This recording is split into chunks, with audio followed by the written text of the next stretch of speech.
साथीहरू अनि हजुरहरू सुत्केरीमा कति महिना कति दिन बस्नुभयो त नि माइतमा। मेरो चाहिँ अब भोलि अन्तिम दिन हो। अनि झन् कस्तो जानुपर्छ भन्ने भएपछि झन् कस्तो अत्यार लाग्दै आयो क्या। बिहे गरेर जाने बेलामा बरु त्यस्तो लाग्थेन, अहिले फर्किने बेलामा कस्तो अत्यार लाग्यो क्या। मलाई भन्दा बढी चाहिँ फेरि हाम्रो मम्मीलाई गाह्रो भइरहेको क्या।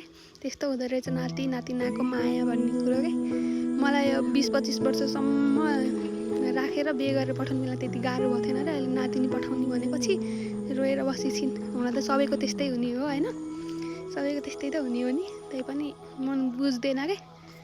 सबैले सुत्केरीबाट घर जाने बेला झन् गाह्रो हुन्छ भन्थे, हो रहेछ जस्तो लाग्यो। झन् जति अन्धकार हुँदै गयो भोलिको दिन सकिन लागे जस्तो हुने, झन् गाह्रो हुने क्या।